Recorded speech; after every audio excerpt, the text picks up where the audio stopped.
और महाराष्ट्र में औरंगजेब की कब्र के मामले में कार सेवकों की ओर से सरकार को चेतावनी दिए जाने के बाद कब्र की सुरक्षा बढ़ा दी गई है। कब्र के चारों ओर लोहे की चादर लगाई गई है।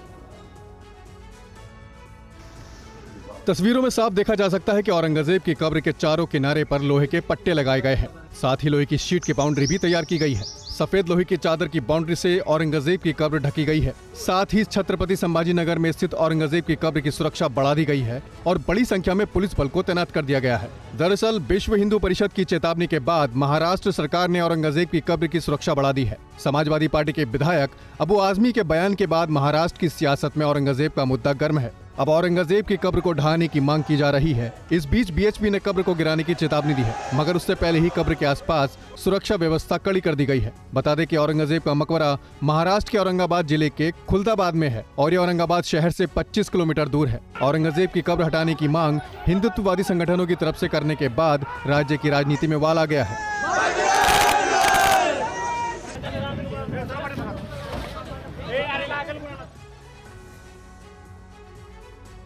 छत्रपति संभाजी नगर के खुलदाबाद की कब्र के पास सुरक्षा के क्या इंतजाम है, आपको दिखाते हैं टीवी 9 संवाददाता जयप्रकाश सिंह की ये रिपोर्ट। अब यहाँ पर लोहे की चादर की दीवारें बनाई गई हैं। करीब 8 फुट ऊंची ये लोहे की चादर की दीवारें औरंगजेब की कब्र के चारों तरफ, यानी कि उत्तर, पश्चिम, पूरब, दक्षिण, चारों तरफ जो है वो बनाई गई है। और इन चादरों की, यानी लोहे की जो चादर है, इनके पीछे औरंगजेब की कब्र को जो है वो सुरक्षित रखा जाए, ऐसी प्रक्रिया वहां पर एएसआई ने, यानी आर्कियोलॉजिकल सर्वे ऑफ इंडिया ने की है। इस मामले में विश्व हिंदू परिषद और बजरंग दल ने कब्र को उखाड़ने का एक अल्टीमेटम दिया हुआ है, जो 17 मार्च को पूरे महाराष्ट्र में आंदोलन के रूप में कन्वर्टेड हो गया। और ये जो आंदोलन हुआ, इसी तरीके का एक आंदोलन नागपुर के शिवाजी चौक में हुआ, महाल इलाके में, जिसके बाद वहां पर हिंसा भड़की और इस हिंसा में लाखों रुपए की संपत्ति का नुकसान हुआ। इसमें अब तक 90 लोगों के खिलाफ एफआईआर हुई है। और औरंगजेब की कब्र का ये मामला महाराष्ट्र के विधान भवन में 3 मार्च से गूंज रहा है। और अगली खबर का रुख करते हैं। इस पूरे मामले को लेकर के टीवी 9 से बोले नागपुर साइबर पुलिस के डीसीपी। अब तक 4 एफआईआर दर्ज हुई है, 50 से ज्यादा आरोपी अरेस्ट किए गए हैं।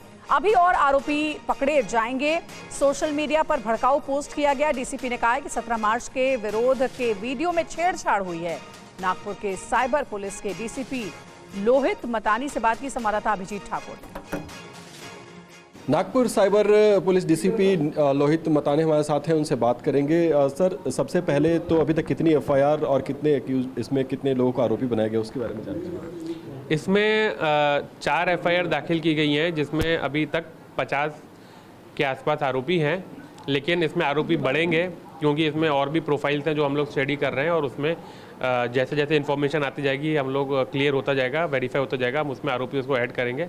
अभी इसमें 4 एफआईआर दाखिल हुई हैं जो कि 27, 28, 29 और 30 नंबर के एफआईआर है साइबर पुलिस स्टेशन की। और इसमें जो कलम लगे हैं वो भी मैं आपको बताना चाहता हूँ। कलम 192 BNS, 196 BNS, 353 1 353 1 का 353 2 BNS और 67 IT एक्ट, और एक जो 30/25 में इसमें ये सारे कलम को के साथ में कलम 152 BNS भी लगाया गया है।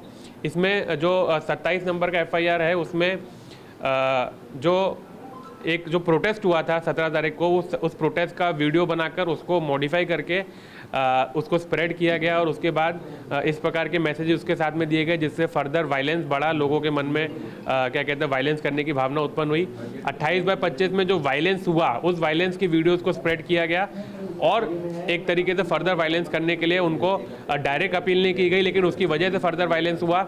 29/30 में इस प्रकार के पोस्ट किए गए, कमेंट्स किए गए, जिससे 2 समुदायों के बीच में जो क्या कहते हैं कि एनमिटी बढ़े और फर्दर वायलेंस बढ़े। और 30/25 जो सबसे महत्वपूर्ण है, जिसमें जो वायलेंस हुआ उसको ग्लोरीफाई किया गया, ग्लोरीफाई करके इस प्रकार के कमेंट्स किए गए कि जो वायलेंस हुआ वो सही हुआ और सबवर्सिव एक्टिविटीज़ को बढ़ाने के लिए अपील की गई। जो भी वीडियो कंटेंट सोशल मीडिया पे शेयर किए जा रहे थे वो कौन कौन से सोशल मीडिया के माध्यम उसमें इस्तेमाल हुए, और ऐसी भी जानकारी सामने आ रही है कि इनमें से कुछ जो सोशल मीडिया अकाउंट्स हैं वो बांग्लादेश से हैंडल हो रहे थे, वहाँ से भी कंटेंट शेयर किए गए, पोस्ट किए गए।